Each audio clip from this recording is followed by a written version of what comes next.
When we go back to Criterion A, remember death or threatened death, actual or threatened physical harm, actual or threatened sexual violation. When we go through those things, the thing I think everybody liked about those is they seemed very objective. Looked at that, did you experience this? Yes, no. If you didn't, well, it's not trauma. But there's something we kind of forgot, that when it comes to trauma, it is very much a subjective response. Two people can be standing side by side and experience the same event. One sets off the danger signal, the other does not. Hi, everyone. Welcome back. This is the Science Check Report, and I'm Dr. Kathleen Kendall Tackett. I'm going to talk to you about an issue that I've been working on. I've got a couple of papers I've been working on in the last couple of weeks or so, and I thought I'd kind of give you a little bit of a sneak peek into what I've been working on. Okay, so this first one is going to be about a topic that's kind of controversial in the trauma field, and that's this idea of could you actually consider racial trauma to be, quote, real trauma? And again, there's a lot of debate about that. And you'd think, okay, well, what do you mean? Well, when we talk about trauma, let's define that first. When we talk about trauma, we use something we call Criterion A. Okay, so when you look at the post-traumatic stress disorder diagnosis in the DSM-5, which is kind of the Bible of diagnosing mental disorders. So that stands for Diagnostic and Statistical Manual, 5th edition. That's the guideline everybody uses. Okay, and so with each edition, they spend actually years reviewing the literature. I had a friend who was actually on the committee to do the latest division, and they actually really go over stuff in fine detail. And so one of the things that has always been kind of a little tricky is how do you find trauma? You know, when they first started kind of talking about the PTSD diagnosis, it was pretty clear. You're talking about soldiers from the Vietnam War. You're talking about Holocaust survivors. The first time that PTSD was even a diagnosis was 1980, so pretty recent, really. So again, you know, this idea of kind of like, how do you define trauma? I still actually remember reading an article that was putting forth the idea that, hey, maybe child sexual abuse should be considered a type of trauma. And they went through and kind of went and made point by point why they thought so. Now, again, we take that for granted today, but at the time, it was considered pretty controversial. So this idea that somebody can experience trauma that's race-based. Now, again, when we think about what are the criterion for what we call the event, you know, does the event rise to sufficient severity? And we could say, well, yeah, it does because of this, or no, it doesn't. And, you know, then we could call it an extreme stressor, but not necessarily a trauma. Now, again, when you're speaking to people just kind of colloquially, a lot of people say trauma, they throw that word around. But I think it is important to be more precise clinically. So again, this version of the criteria, actually, I think honestly is an improvement because it seems a little more straightforward. So their event criteria is either the person has experienced or witnessed death or threatened death, actual or threatened physical harm, actual or threatened sexual violation. So again, if the event doesn't kind of rise to that level of severity, then they don't consider it a traumatic event. And then we start talking about it in terms of extreme stress disorder, you know, a high level of anxiety disorder, depression, some of the other things. But we don't talk about it in terms of PTSD. So again, with racial trauma, you do have incidents when it does rise to that severity, when there's an assault, when there's a sexual assault, when somebody has been killed. Obviously, those are, I think, obvious instances of a race-based trauma that I think nobody would have a problem with. The thing that's a little trickier is when you attempt to diagnose the experiences of microaggressions as trauma. You know, would they rise to that level of severity? Well, there's a lot of people in the trauma field who say no, they don't. That, yeah, that's stressful, and yeah, that's terrible, but they don't consider it a trauma. But we've got quite a few people who actually are arguing on the other side. Now, as the editor of Psychological Trauma, the journal that the American Psychological Association puts out, this is a question I had to kind of settle in my own mind because we were getting articles on race-based trauma and racial trauma.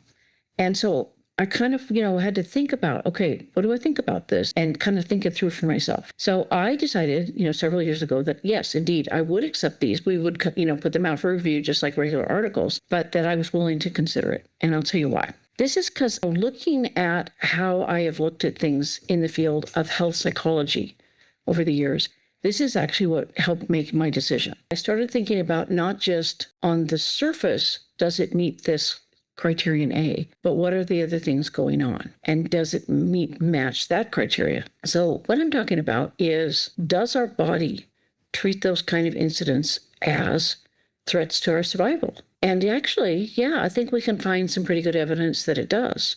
And ultimately, that's really the thing. So in order to kind of consider this, I want to kind of step back and talk a little bit about kind of how the brain senses danger and what it does about that. Okay, so when we talk about the brain, we usually talk about, we've got the cortex, the thing that sits on top. Then we have this system down here that people a lot of times call the lizard brain. It's a part of the brain that's actually really common across mammals and in other animals as well. This part of this brain, it's, some people call it kind of a more ancient, but it's the more primitive part. It really is monitoring things that will kind of help us survive. So you get things like the regulation of autonomic systems. You get regulation of, all of our hormonal systems, of breathing, of all kinds of really important functions. It kind of gets monitored in this important system, that when the system kind of gets alerted to something, it fires off. Okay, so when we talk about kind of traditional post-traumatic stress disorder, we're talking about a part of the limbic system, that's what we call this, that is called the amygdala. And, a lot of people call that the danger center. And when you look at, like, say, MRIs of, say, soldiers who have post-traumatic stress disorder, they've been diagnosed with it, you see way overactivation of the amygdala. So this danger system is like blotting out everything else. And one of the unfortunate things is it blots out stuff like learning and memory. So that's why sometimes when soldiers come back from a war zone and they're forced to kind of function in the regular world, sometimes have a really hard time because this overactive amygdala is making it really hard for them to even concentrate. And it's hard to do an office job, and it's hard to just do the day-to-day things of family and relationships because you've got this danger thing flagging you all the time. And so it's one of the things they've tried to do with, been a bunch of great studies looking at the effects of combining cognitive therapy, which is a kind of a traditional therapy that's very helpful for not only depression, but also PTSD, but also combining it with mindfulness so that there's a down-regulation of the system. And this is something that has been really, really helpful for soldiers. And so then you find that there's a deactivation of that system and that, areas kind of in the kind of cortex area are, kind of coming online. So making it easier to do things like, have an attention span. It makes it easier to down-regulate enough to go to sleep. So again, we know pretty much what center in the limbic system gets activated with PTSD. And again, that's where a lot of the hypervigilance comes from. You actually see hypervigilant responses where all of a sudden people have become very alert of where they are. If any of you ever saw The Bourne Identity, that's a pretty good example of that kind of hyperactive situational awareness. Now, what I'm actually more interested in is not the activity of the amygdala. I'm actually more interested in another part of the limbic system, which is called the anterior cingulate cortex. And so again, part of, that sort of primitive part of the brain response, but it's kind of a little more upfront. Some people consider it sort of a gateway to the cortex, but it is actually part of the limbic system. Okay, so I'm actually more interested in what happens there. And that actually brings us to another area of kind of work and theory around kind of how human brains work. Okay, so researchers actually have talked about this, and they're looking at something that they call social rejection. Okay, so when they consider social rejection, they find that if people are excluded from a group, it actually alerts their danger system. And again, it's a very interesting idea. And so the theory kind of behind it is that as human beings, we are actually meant to be with each other in a group. Okay, so we're meant to be kind of together. And when somebody is excluded from that, and then we look at that togetherness as something for our survival. So again, that exclusion has a really big function. So it's kind of like when people say, I remember like there was a lot of talk about bullying. And people were saying, well, females aren't as bad at bullying. Girls, they don't do bullying as much. And it's like, are you serious? And this was before social media. Girls excel at this. All of a sudden, somebody sits down at a table and everybody gets up and walks off. I mean, there's all kinds of stuff that's not physical. Okay. But again, it would activate that same part of the brain. Okay, so what these researchers have found is that when people experience social rejection, our bodies actually treat it as a threat to our survival. And they can actually document this because, you see people that have high levels of social rejection, they find actually lighting up of this anterior cingulate cortex. Now, what's kind of interesting about the anterior cingulate cortex, coming at this from another angle, is a lot of researchers who study chronic pain syndromes have indicated that, the anterior cingulate cortex is the sort of loci of pain, physical pain. Like when people have chronic pain syndromes like irritable bowel, fibromyalgia, migraine headaches, things that are kind of chronic and they kind of defy diagnosis. When people have these kinds of things, all of a sudden, this area of the brain, the anterior cingulate cortex, gets fired up. Now, what's kind of interesting is social rejection, i.e. social pain, actually lights up that same part of the brain. And so their point is that social pain, actually to our brains treat that like physical pain. To your brain, it's the same thing. That's how big a deal it is. So you are experiencing pain, even if it's not pain or danger in the way that we traditionally think about it. Okay, so let's go back and talk a little bit about kind of racial trauma. Okay, where does that fit in? Okay, so now when we go back to Criterion A, remember death or threatened death, actual or threatened physical harm, actual or threatened sexual violation. When we go through those things, the thing I think everybody liked about those is they seemed very objective, right? Looked at that, did you experience this? Yes, no. If you didn't, well, it's not trauma. But there's something we kind of forgot, that when it comes to trauma, it is very much a subjective response. Two people can be standing side by side and experience the same event. One sets off the danger signal, the other does not. A lot of it is based on what is the cumulative life experiences that we've had. There are a lot of people who would consider things dangerous. If you're in combat and you come back, again, you're in hyper alert. You're considering lots of situations dangerous that other people wouldn't. So ultimately, it is a subjective response in terms of what causes PTSD is how the person perceives it. Does the person perceive this as dangerous? And again, remember, this is actually not at the level of the cortex. It's not the thinking part of the brain. Something is getting triggered in the ancient part of the brain, okay? But it's just in a different part. It's in the anterior cingulate cortex. Okay, so let's talk a little bit about kind of what do we mean by that. Okay, so we've got these kind of markers that happen in both.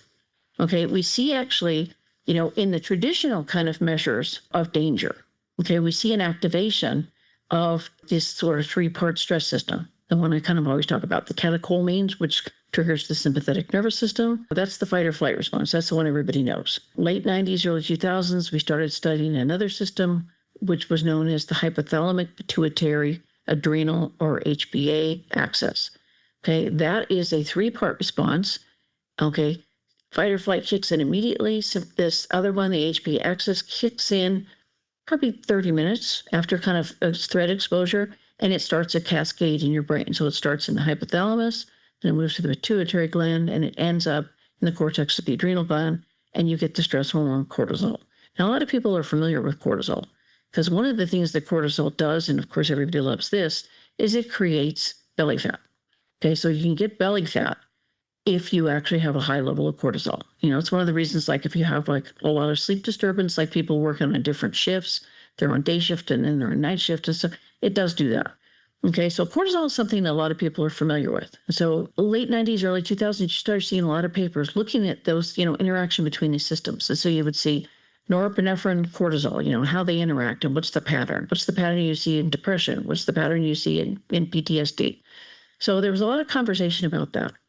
In the meantime, there was another group of researchers off kind of to the side doing their thing. And they've been going for a long time. They started like in the 70s. And they were actually looking at how a sense of danger or threat actually activates our inflammatory response system. Okay. And what that results in is inflammation molecules being released.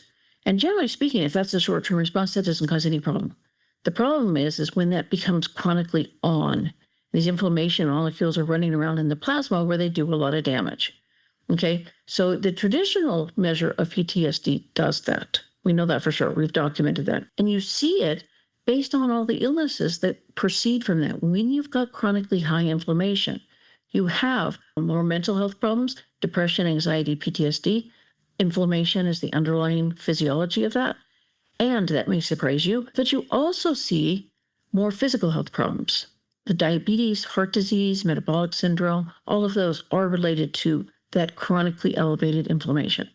Really, at this point, thousands of papers, and then that actually with newer papers and functional MRI, we can see goes up into the brain. Okay, so we kind of know how the system works, but that's the traditional way we've looked at it is, kind of starting in that sort of limbic system, particularly amygdala, signals this threat that starts off this whole chain reaction with this three-part response. But what about threat that's signaled in that other system, the ACC, the anterior cingulate cortex? Well, guess what? It does the same thing. It does the same thing.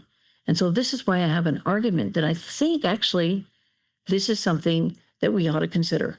Okay, so here's kind of what we find. I'm going to look at a couple of different studies. Now, one of them I thought was actually really good. This was Lewis in 2010, and they used a scale called the Perceived Discrimination Scale.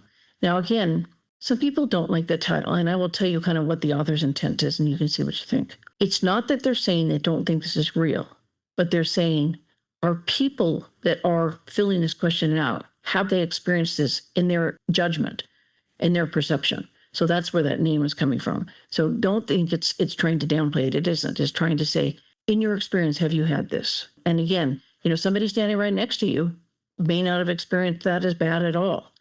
But again, if you take a white person or a black person and you expose them to the same thing, a black person is going to probably have a very, very different history. And so some things that the white person may not signal as danger, black person may, because, not only of their personal history, but of shared history. And you can probably think of hundreds of examples of that. Okay, so this is they use this perceived discrimination scale. It's been around for a long time.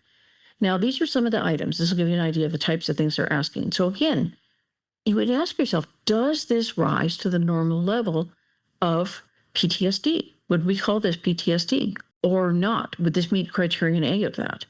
And, if just on first blush of this, you'd say no. And yet that anterior cingulate cortex is being fired up.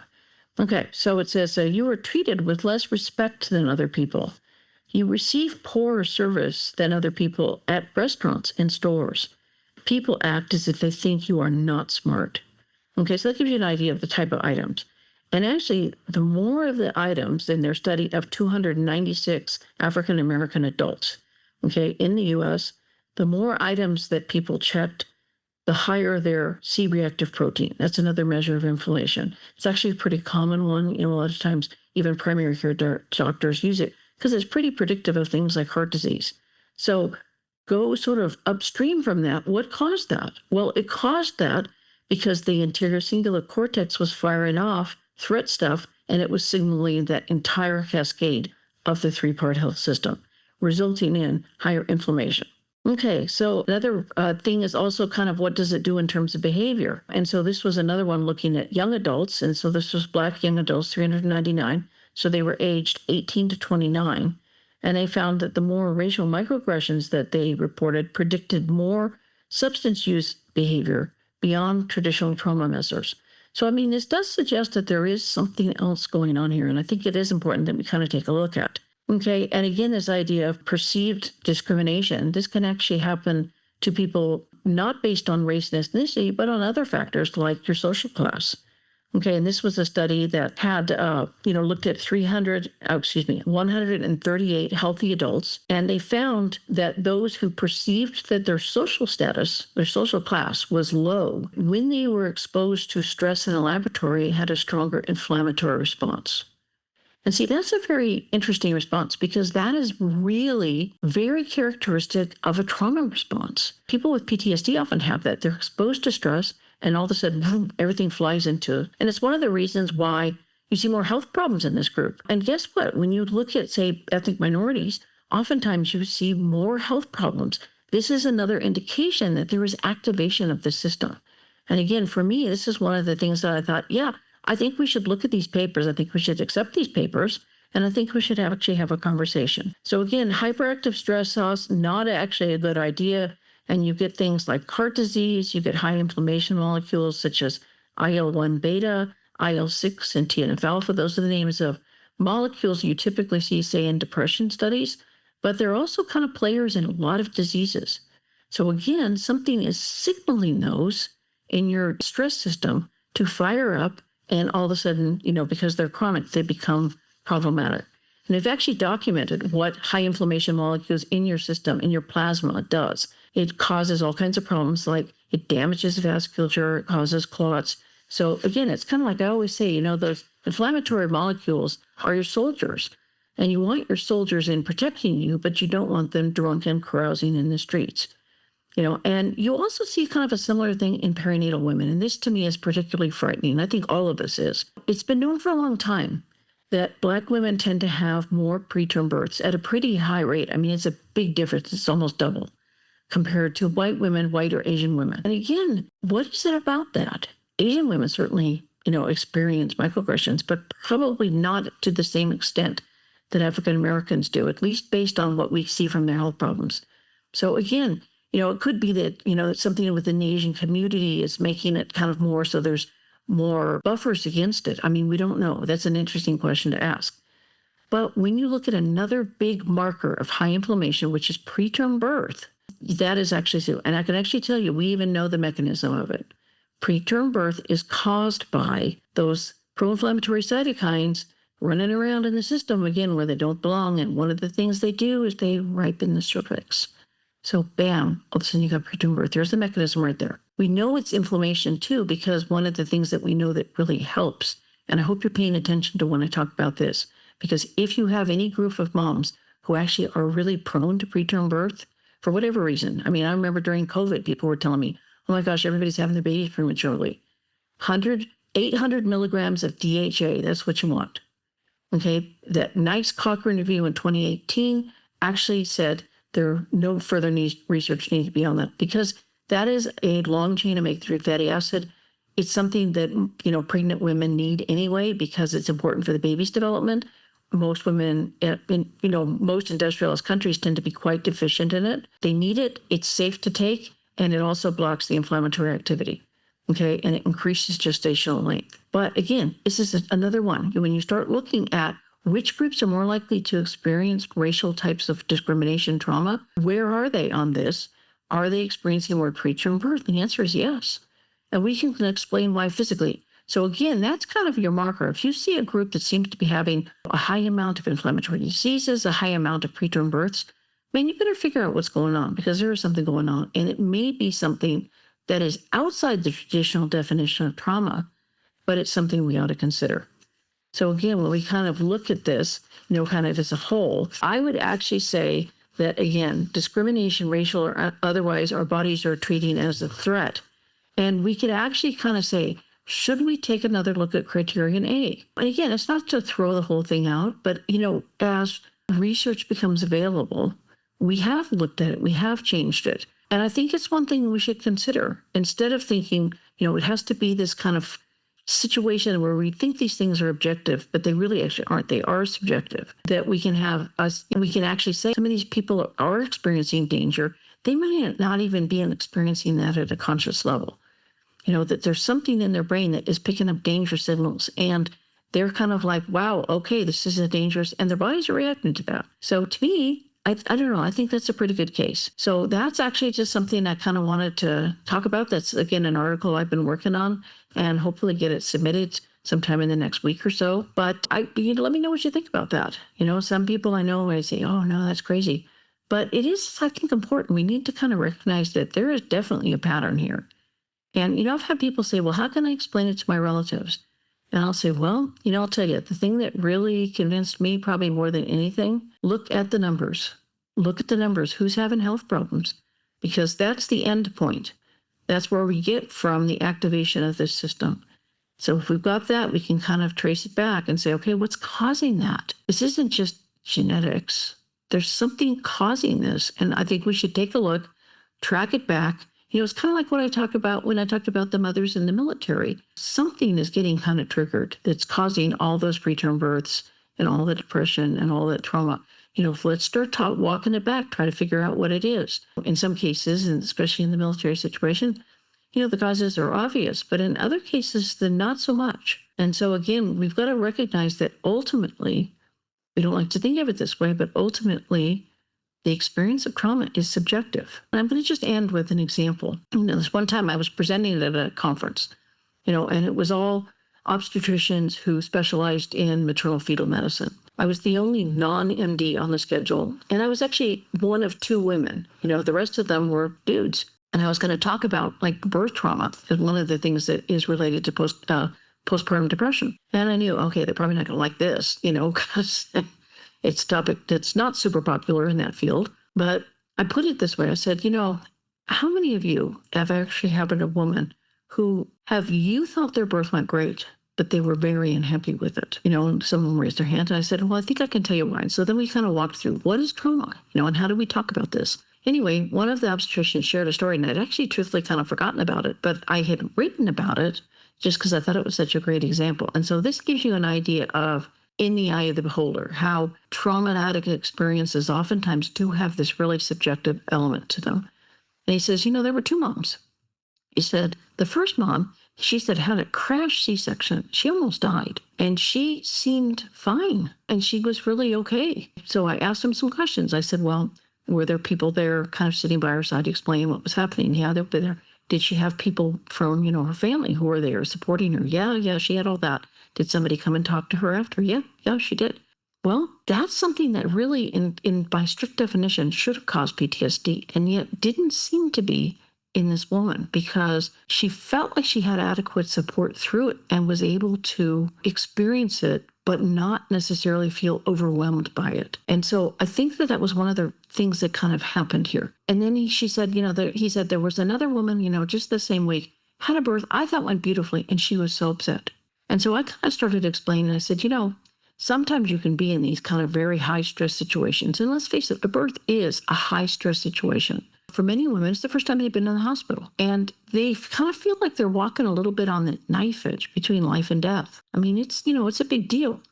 And I said, there may have been times where she really felt that she was going to die, or her baby was going to die, or both of them. And she said, yeah, but, it wasn't true. It wasn't medically true. Shouldn't I try to explain to her?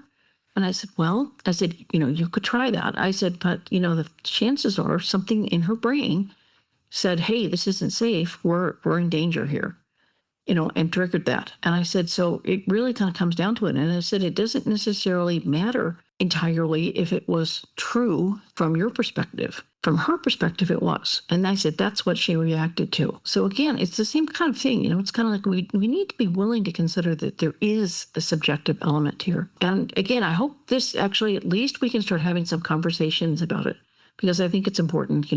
I have somebody who's working on a special section for me right now on racial trauma, and she says, oh, I hear all the time that this isn't real trauma. And I said, at the very least, I think we should talk about it. So with that, I'm going to close. Next time, I'm going to actually talk about something I've been working on, which I'm really excited about, which is a scale to measure reason why women use cannabis during pregnancy and breastfeeding.